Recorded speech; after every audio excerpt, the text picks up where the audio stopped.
très chers internautes, de partout où vous suivez votre émission Terre et Tenir, présentée par Elim Boyati Balabala.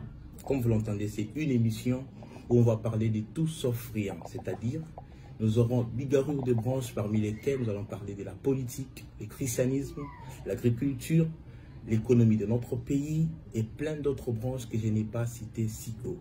Mais aujourd'hui, nous allons toucher le christianisme. Ce matin, j'ai reçu pour vous un homme de Dieu très bien, que je salue déjà. Bonjour, pasteur Cédric Lukusa. Bonjour, mon frère Elim Boya. J'espère que vous allez bien, pasteur. Très bien, le Seigneur nous fait grâce. En tout cas, très content de vous retrouver. Merci. Alors, très chers internautes, nous allons parler sur une thématique très importante que nous avons intitulée « L'œuvre de Dieu et le travail ». Pasteur Cédric Lukusa, déjà dans l'entrée des jeux, quelles sont vos impressions par rapport à cette thématique, l'œuvre de Dieu et le travail? D'abord, je salue l'initiative. Merci. Je salue cette initiative de votre émission et les sacrifices que vous êtes en train de faire afin de donner la parole aux hommes de Dieu, aux hommes politiques et tous les autres qui viendront après nous. Du moins, j'ai eu la grâce de présenter ou de parler ou d'être invité en premier. Et je bénis le Seigneur pour cela. Vous avez tout mon encouragement. J'apprécie beaucoup le thème parce que, en fait, c'est ce qu'il nous faut aujourd'hui au Congo. Vu l'âge que le christianisme a déjà atteint dans notre pays, il est important, très même important, que nous puissions un peu en parler. Parce qu'il y a des gens qui pensent que servir le Seigneur, c'est un handicap pour travailler. J'ai assisté même dans certaines conférences où il y avait des grands professeurs. L'accusation portée sur l'Église, c'est que l'Église, c'est juste un moyen pour endormir le peuple, parce que l'Église ne fait pas la promotion du travail et de l'entrepreneuriat. Et dans mon intervention, dans cette conférence, j'ai pu montrer que bien sûr, on peut nous accuser à tort ou à raison, mais ces derniers temps, il y a des hommes de Dieu que le Seigneur est en train de soulever et de susciter dans notre temps, afin de relever ces défis. Et quand j'ai vu votre thématique, j'étais vraiment très attiré par cela, et je suis sûr et certain que beaucoup de chrétiens trouveront leur compte. Et c'est dans cela d'ailleurs que l'Église devient un partenaire aussi de l'État. Nous sommes au Congo, nous parlerons de l'État congolais. Donc j'ai beaucoup apprécié le thème et je suis disposé à répondre à toutes vos préoccupations. En tout cas, merci beaucoup, pasteur Cédric. Merci. Déjà, comme on le disait tout à l'heure, l'œuvre de Dieu et le travail. Comment est-ce que vous pouvez nuancer les deux éléments, l'œuvre de Dieu? Pour les gens qui confondent peut-être les choses, comment est-ce qu'ils peuvent retenir, nuancer les deux éléments? En fait, lorsqu'on parle du travail, on voit d'abord une activité qui peut être physique, morale, intellectuelle, spirituelle, à qui est attaché un salaire ou une rémunération. C'est ce que nous attendons par travail.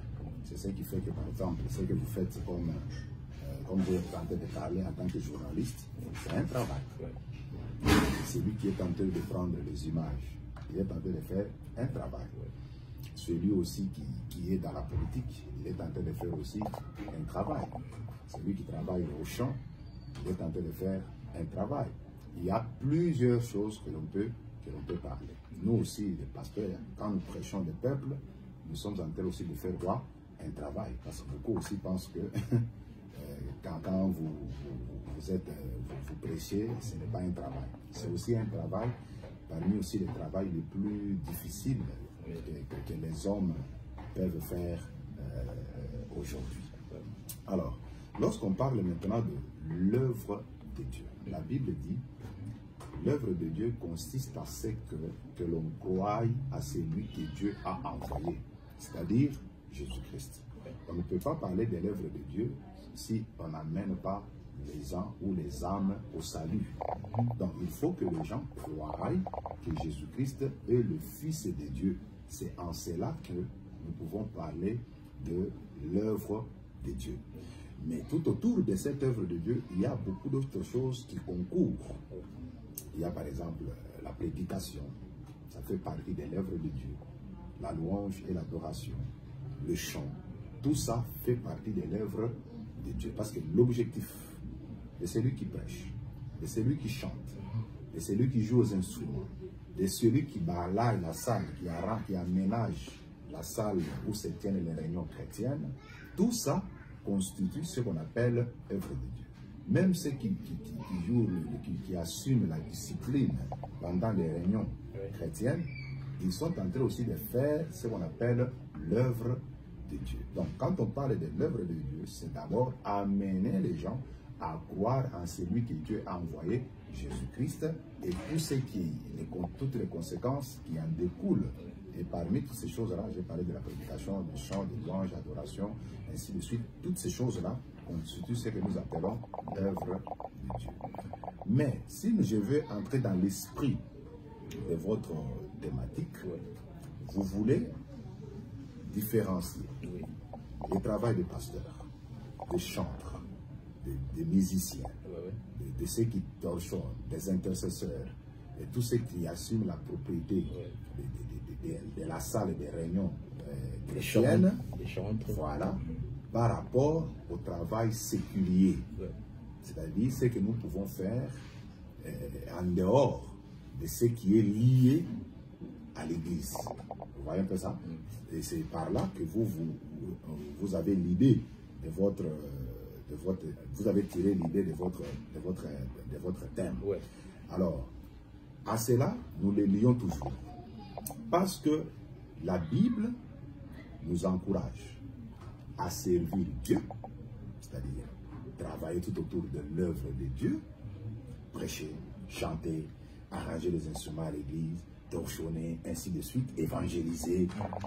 C'est l'œuvre de Dieu. Et au-delà de ça, on peut aussi travailler, faire un autre travail qui n'a rien à faire avec les choses qui sont liées à l'église.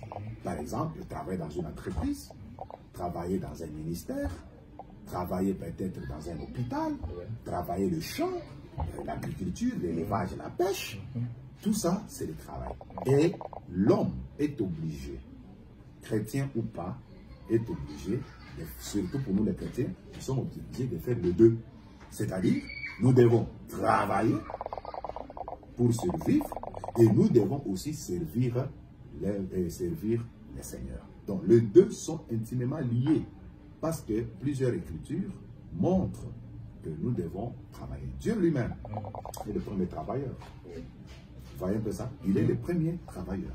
Le Seigneur, la Bible dit, il a créé pendant 6 jours et le 7e jour, il s'est reposé. Vous voyez que dans une semaine, Dieu a travaillé 6 jours et il s'est reposé un seul jour. Et que ce jour-là a été sanctifié et qu'on appelle le sabbat, le jour du repos. Vous voyez? Et c'est le jour qu'on accorde au Seigneur. Vous voyez que Dieu lui-même, il aime à ce que les gens puissent faire comment? Puissent travailler. Et vous allez remarquer aussi, la plupart des hommes que Dieu a appelés, c'était des travailleurs. Dieu lui-même, comme je l'ai dit, il était travailleur. Nous prenons Abel, Adam, était travailleur. Parce qu'il avait la charge de cultiver la terre et aussi de la garder. Vous voyez, c'est un travailleur. Nous prenons les 2 enfants d'Adam. Nous avons par exemple Abel et Caïn.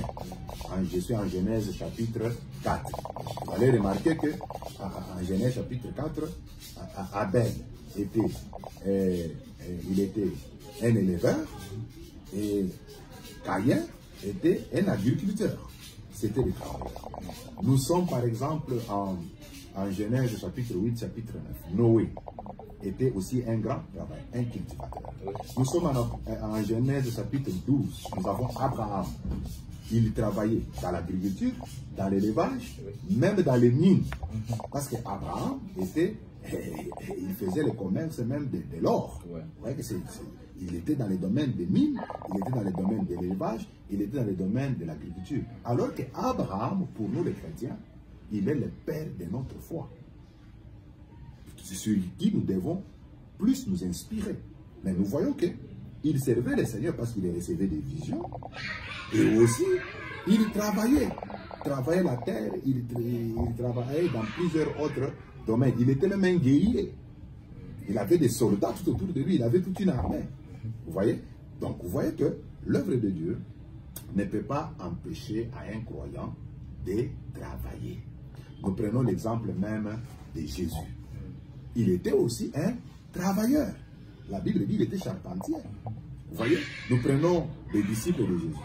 Quand Jésus les appelait, tous, ils avaient un travail. Pierre, il était un pêcheur de poissons. Matthieu, il travaillait au péage. Vous voyez un peu ça? Donc la plupart des disciples étaient aussi des travailleurs. C'est pourquoi même après l'ascension de Christ, ils sont retournés à leur travail. Vous voyez? Paul, il était aussi un travailleur. Nous prenons par exemple en Actes chapitre 18, versets 1 à 3. La Bible appelle Paul qu'il était faiseur de tentes. Paul travaillait. Et il lui dit, je n'ai pas été à la charge d'aucun de vous. Mais jour et nuit, je travaille. Vous voyez un peu ça? Donc nous, en tant que chrétiens et pasteurs, nous encourageons les membres de nos églises, quels que soient les services qu'ils font pour Dieu, ils doivent travailler. Pasteur, sans toutefois vous couper. Alors, pour les églises de réveil d'aujourd'hui, où nous voyons les chrétiens qui partent à l'église depuis les matins jusqu'au soir, en train de prier, sous prétexte qu'ils sont en train de servir Dieu, quel conseil pouvez-vous leur donner? Alors, c'est parmi les accusations. Hein? C'est parmi les accusations.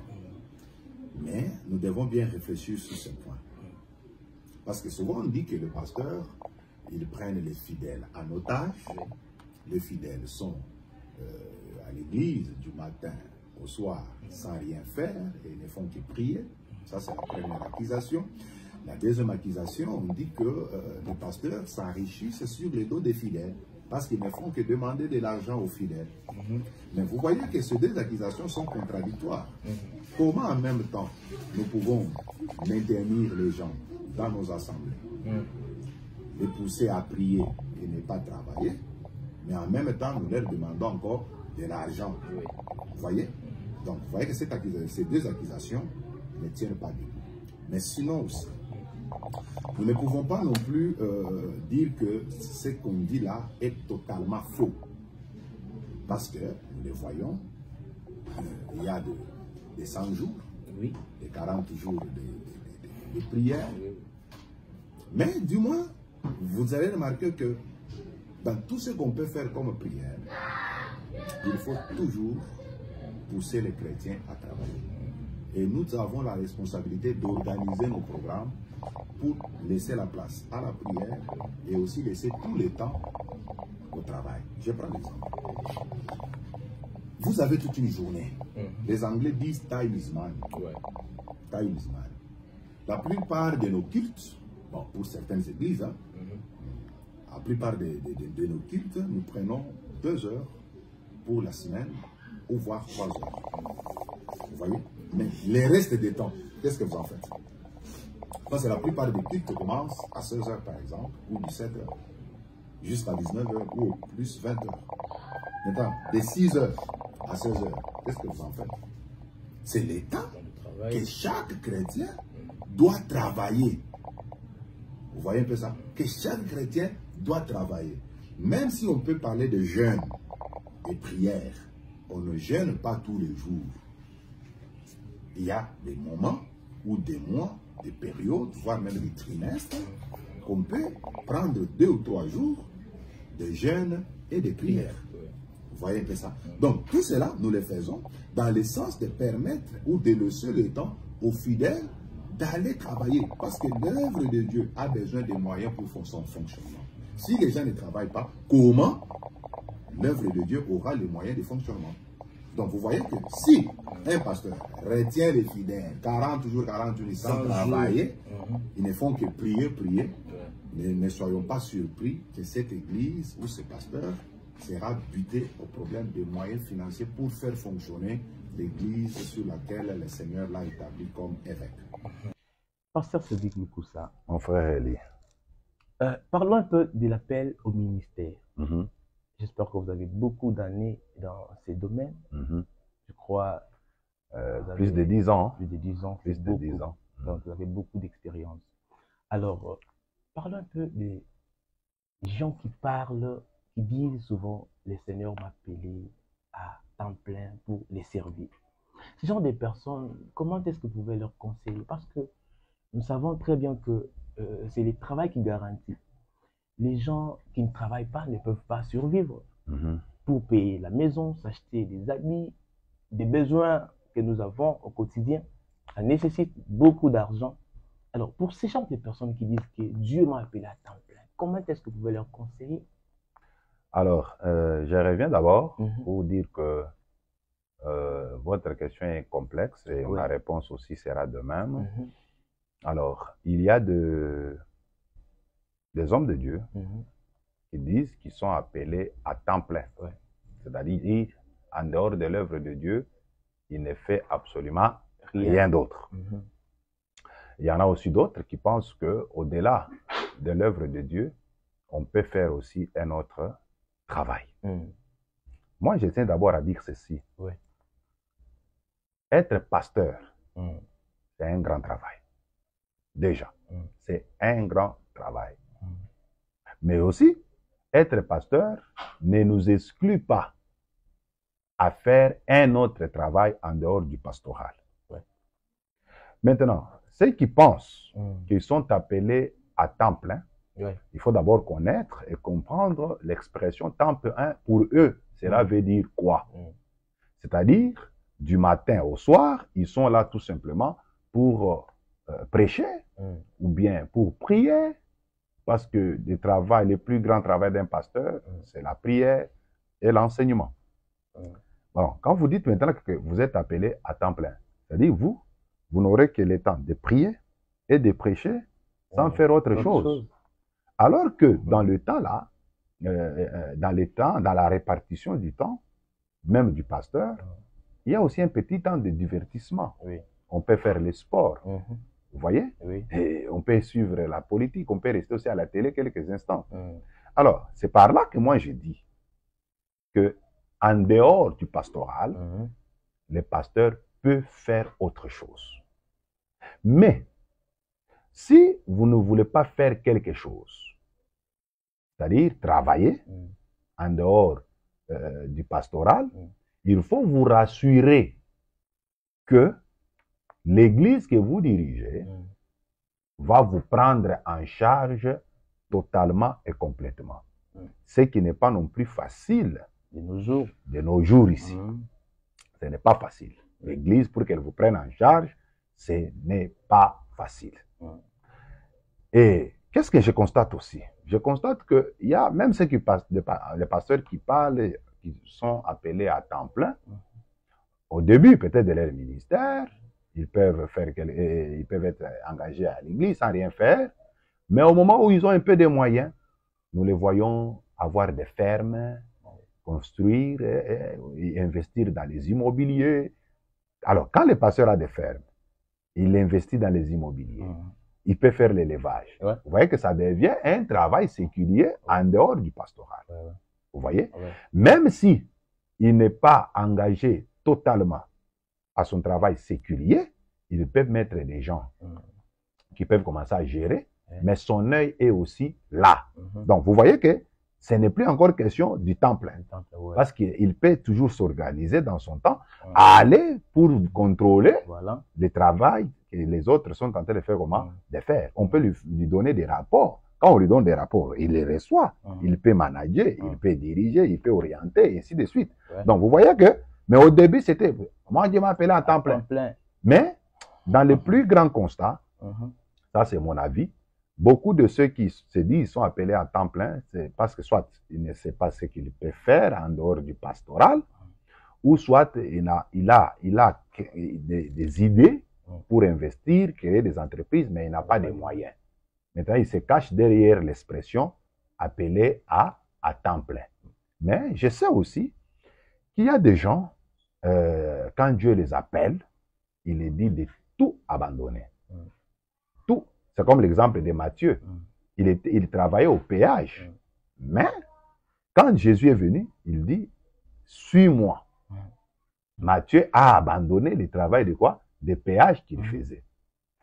Pierre, les pêcheurs de poissons. Pierre, voilà. Pierre et Jean, et Jacques, je crois, en Matthieu chapitre, je crois, 4, ils étaient pêcheurs de poissons. Jésus les a dit, je vous ferai pêcheurs d'hommes. Vous voyez? Oui. Et ils ont tout abandonné pour suivre Jésus et le servir.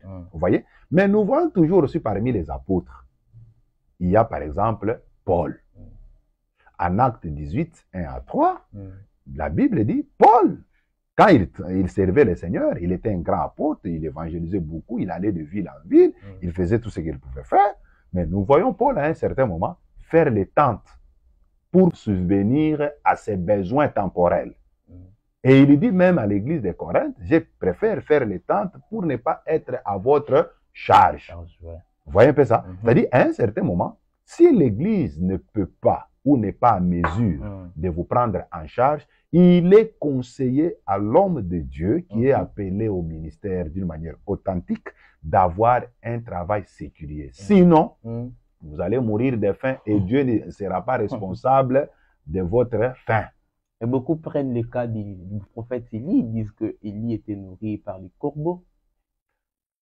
Oui. Alors qu'il ne travaillait pas. Dans notre manière d'exercer le ministère, oui. Dieu nous envoie toujours des corbeaux d'une manière ou d'une autre. Mais avant que les corbeaux ne viennent, parce que les corbeaux ne viennent pas non plus tous les jours, oui. mais avant que les corbeaux ne viennent, vous allez souffrir des famines.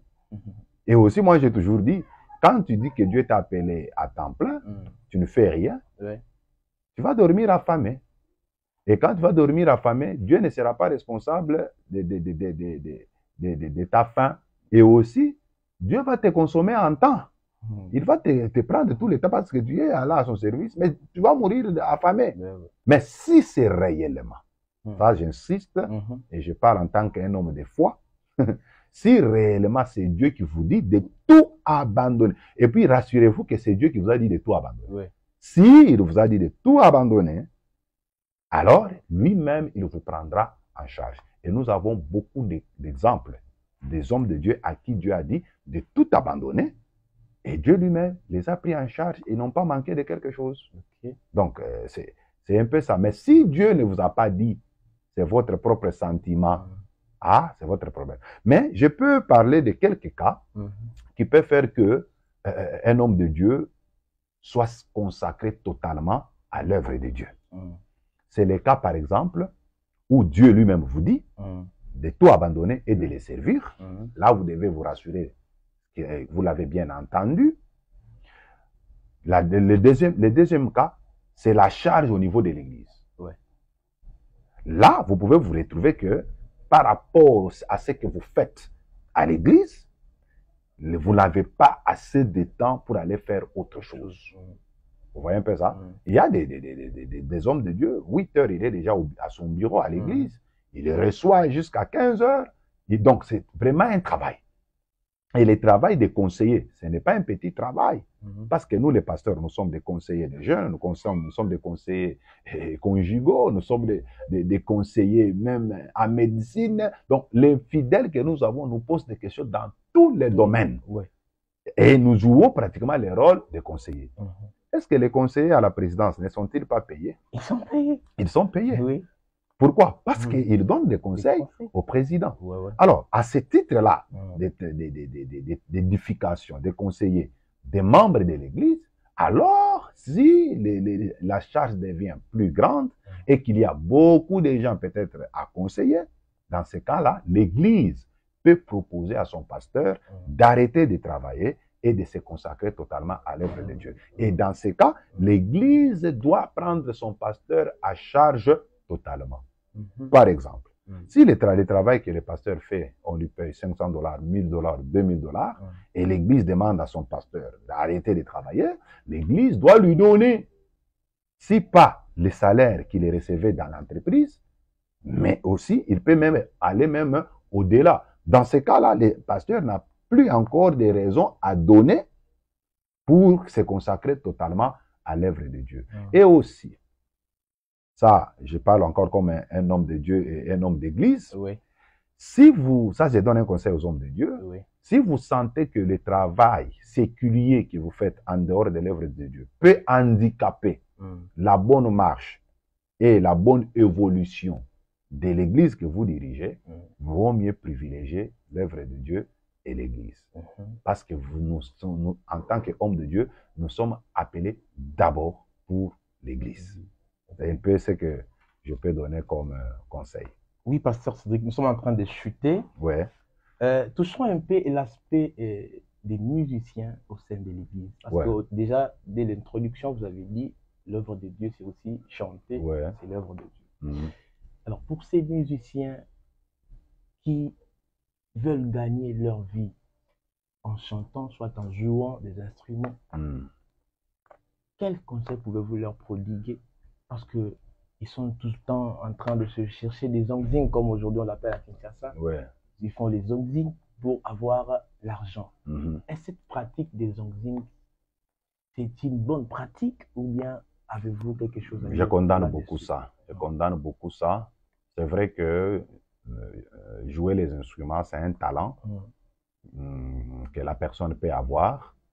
Et dans notre école des millionnaires, dans notre assemblée, nous encourageons beaucoup plus à ce que chacun travaille avec les talents qu'il a. Parce qu'au travers du talent, ça peut générer des richesses. Mais par rapport à nos réalités actuelles dans les églises, si d'ailleurs la plupart d'abord des pasteurs ne sont pas pris en charge par l'église, si le pasteur lui-même n'est pas pris en charge par l'église, c'est seulement les musiciens. Vous voyez? C'est pourquoi moi, personnellement, je m'adresse à nos frères chantres et je les encourage à avoir un autre travail. Vous pouvez être kidariste, vous pouvez être chanteur, mais ayez un autre travail. Pourquoi? Vous ne pouvez pas rester tout le temps. Je ne pense pas que vous chantez aussi 24 heures sur 24. Hein? Vous voyez? Je ne pense pas que vous jouez la kidar 24 heures sur 24. Hein? Vous voyez? Donc, c'est mieux d'avoir un travail. Quand vous travaillez quelque part, on vous paye. Vous servez le Seigneur en chantant. Pourquoi ils font les onzing? C'est parce qu'ils ne sont pas pris en charge totalement par l'église dans laquelle ils servent. C'est comme ça qu'ils sont obligés de commencer à aller se rechercher ailleurs. Et je ne connais pas moi personnellement, quelqu'un qui a gagné sa vie par les onzing. Je ne le connais pas. Mais vous allez voir que la plupart des chantres qui ont stabilisé leur vie, ils ont un travail à côté. Soit ils sont dans la fonction publique, soit il a sa boutique, ou soit il va au marché, ou soit. Et il y a beaucoup de choses que les chantres peuvent faire en fait de souvenir à leur vie, et aussi dans les 2 heures ou 3 heures du temps, ils peuvent consacrer cela à l'œuvre du Seigneur. Je vous donne l'exemple. Vous êtes chantre. Je ne pense pas que 6 heures vous êtes à l'église pour chanter. Vos répétitions, souvent, c'est 16 heures, 17 heures, 18 heures même. Vous travaillez de 18 heures à 20 heures. Maintenant, qu'est-ce que vous faites de 6 heures à 18 heures? Vous voyez un peu ça? Donc, à ces heures-là, 6 heures à 17 heures, vous pouvez travailler. Et vous, en travaillant, vous aurez votre moyen pour subvenir à votre vie. C'est pourquoi d'ailleurs vous allez constater que beaucoup de chantres sont tentés de migrer pour devenir des pasteurs, parce qu'ils pensent aussi que chaque fois qu'ils chantent dans les églises, ce sont les pasteurs qui leur donnent leur cachet. Alors ils se disent, ah, donc les pasteurs, ils ont l'argent. Alors ils sont venus encore nombreux. Nous les accueillons. Ils vont encore vivre les réalités du pastoral, parce que c'est encore d'autres réalités. Ils vont penser, ils vont voir l'argent qu'on les donnait, voir que ce n'était pas vraiment facile. Donc, vous allez remarquer que les chantres qui ne travaillent pas souffrent et ils sont devenus, ils ont même fait de la mendicité comme un travail. Ils commencent à mendier partout, ils mendient les hommes de Dieu, ils sont tentés obligés de chanter dans un dimanche, il est obligé de chanter dans 3-4 églises pour trouver quelque chose. Quand il fait un petit album, il doit, comme tu as dit, Bango Mabanga, tu vois un peu ça. Tout ça c'est quoi? Et à Banga, il va aller, papa, on a bois qui a quelque chose, motivation. Ils appellent ça motivation. Donc, vous voyez un peu ça? Et ça dérange même le travail des chantres qu'ils font. Alors que un chantre, c'est un adorateur. Il ne doit ni adorer l'argent, il ne doit ni adorer l'homme. Mais parce qu'il manque du travail, Ils sont devenus des mendiants aujourd'hui. Et c'est quelque chose que nous déplorons. Je les encourage et les interpelle vraiment à travailler en dehors de chanter. Donc, nous avons compris, très chers internautes, que l'œuvre de Dieu n'est pas un obstacle qui peut empêcher aux chrétiens de travailler. Exactement. Je donne mon exemple personnel. Ouais. Je suis pasteur et je suis travailleur. Ouais. Je travaille. J'enseigne dans des écoles. Vous voyez un peu ça? Même avant de commencer à enseigner, j'étais étudiant. J'étudiais et j'assumais ma responsabilité en tant que pasteur. Quand j'ai eu mon diplôme de graduat, j'ai commencé à enseigner dans 2 écoles et j'étais encore pasteur. Et puis j'étudie la licence. Imaginez un peu ça. J'enseigne dans 2 écoles, j'étudie la licence et je suis encore pasteur. Donc 4 activités. Enseigner dans 2 écoles, le matin et le soir. J'ai fait la licence le soir et je suis encore pasteur. Demandez à nos anciens frères. Comment vous faisiez, pasteur? Voilà. C'est un problème d'organisation. Tu dois savoir que à telle heure, je dois faire ça.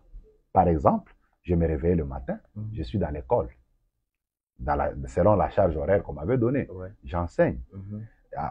J'étudie et les soirs, je suis dans une autre école. Maintenant, qu'est-ce que je faisais? À l'université, on étudiait de 14h à 20h. Comme c'est la licence, je ne suis pas obligé d'être là tous les jours. Vous voyez? Mais j'ai regardé par rapport à ma formation les cours qui me sont nécessaires. Mais je m'arrangeais. Il est arrivé des fois, je peux manquer les cours de 14h à 17h, mais de 17h à 20h, souvent j'étais là. Et quand ça tombe mercredi et vendredi, comme on priait de 17h aussi à 20h, je peux assister au cours pendant quelques temps. Je quitte les cours, je demande au professeur, je rentre à l'église et j'assume ma fonction en tant que pasteur. Et Dieu qui nous a appelés et qui savait l'importance des études et du travail m'a assisté partout. Dans les écoles, j'ai été bien coté. À l'université, j'ai réussi. Et l'église, j'enseignais toujours et ça a avancé. Et Dieu m'a aidé. Donc, c'est juste question d'organisation du temps. Quand vous ne savez pas organiser votre temps, vous ne ferez rien. Même des livres, je n'ai pas commencé à les écrire aujourd'hui. Depuis déjà. Donc, j'enseignais dans des écoles, j'étudiais, je suis pasteur. Entre-temps, j'ai mon temps, j'écris encore des livres. Vous voyez? Donc, c'est juste question d'organisation. Et si vous avez l'essence d'organisation et cette discipline d'organisation, vous allez voir que ça va aller. Donc, on peut combiner les deux. Vous pouvez combiner même les 3. Vous pouvez combiner même les 3. Vraiment. En tout cas, merci beaucoup, pasteur Cédric. Merci, mon frère. En tout cas, très chers internautes, vous avez suivi vous-même que l'œuvre de Dieu ne peut pas handicaper ou empêcher à un chrétien de travailler. Donc, on peut entreprendre et puis servir Dieu au même moment. Alors, un petit mot pour finir, pasteur. Vraiment, je salue tous nos bien-aimés, tous nos téléspectateurs qui vont nous suivre sur Facebook. Je vous demande tout simplement d'être attachés à cette émission parce que beaucoup de bonnes choses sont en train de venir. Il y a beaucoup de sujets que nous aurons à développer ici. Je vous demande même, si possible, vous pouvez proposer à cette émission de tout dire, proposer quelques idées, quelques questions que vous pouvez nous poser. Je suis disponible toujours à venir vous répondre. Merci. Voilà. Le pasteur est disponible à répondre à toutes vos questions. Alors, je signale que c'est le pasteur Cédric Loukoussa, il est pasteur responsable du temple chrétien Mont Carmel, Kinshasa. Il se situe sur le croisement des avenues Kitega, Prince Kassavubu, dans la commune de Kinshasa, bien sûr. Alors, il n'est pas seulement pasteur, il est aussi écrivain. Il a déjà écrit des livres dont nous avons l'esprit des Jézabel dans les églises du temps de la fin.